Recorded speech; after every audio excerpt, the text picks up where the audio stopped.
Tunaendelea. Mheshimiwa Japhet Ngailonga Hasunga, mbunge wa Vwawa, sasa ulize swali lake. Swali la mbunge wa Vwawa linauliza, je, lini serikali itakamilisha ujenzi wa vihenge vya kisasa, yani maghala vya kutunzia nafaka vilivyopo eneo la Tazara Isangi Mbozi? Naibu Waziri David Silinde anaendelea kutoa majibu ya serikali. Maghala ya kutunzia mazao vilivyopo eneo la Tazara Isangi Mbozi ni mojawapo ya miradi ya ujenzi wa vihenge na maghala ya kisasa unaotekelezwa na Wakala wa Taifa wa Hifadhi ya Chakula nchini NFRA.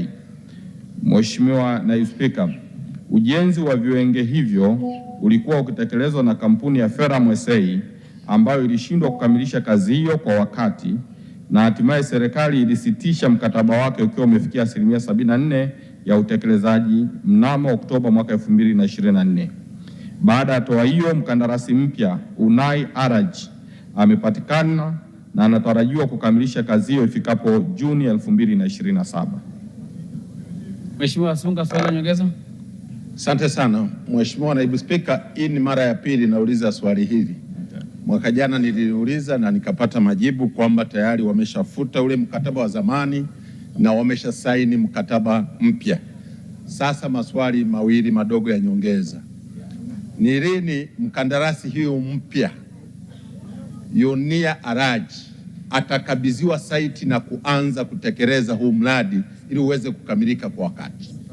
Swali la pili, kwa kuwa uzalishaji wa mahindi ni mkubwa sana katika wilaya ya Mbozi na katika mkoa wa Songwe, na hivi sasa tutakuwa na changamoto ya maeneo ya kuhifadhi kwa sababu hatuna maghala ya kutosha.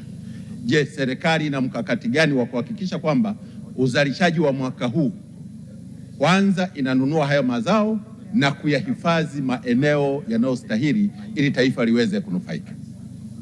Mheshimiwa Naibu Waziri, majibu. Asante sana Mheshimiwa Naibu Spika, nimshukuru sana kaka yangu Japhet Ngailonga Hasunga, mbunge wa Vwawa, kwa maswali yake ya msingi sana kwa wananchi wa jimbo la Vwawa, lakini vile mkoa mzima wa Songwe na taifa kwa ujumla.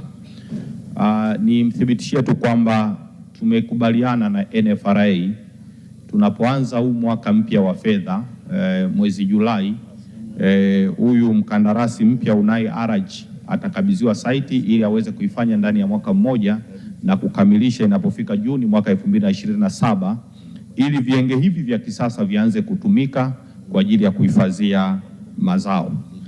Lakini uzalishaji wa mahindi ni kweli katika mikoa hususan ya nyanda za juu kusini ikiwemo mkoa wa Songwe, Rukwa, Katavi, ninasema mwaka huu kwa kweli kuna neema kubwa sana hususan katika mazao ya mahindi, na mpango wa serikali ni kuhakikisha, moja, tutaendelea kununua kupitia NFRA, na ndio maana NFRA wametafuta masoko katika nchi ambazo zinatuzunguka, nchi 5, na tumeshafungua masoko yale ili kuhakikisha kwamba wakulima wetu wanapata masoko kwa haraka.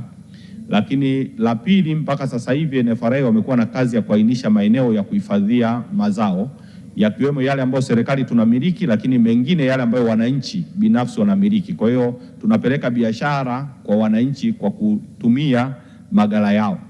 Kwa hiyo ni jukumu ambalo sisi kama serikali tumejipanga ili kuhakikisha kwamba tunapunguza upotevu wa mazao ambayo yatakuwa yamepatikana kwa wingi. Asante Mheshimiwa Naibu Spika. Asante sana Mheshimiwa Naibu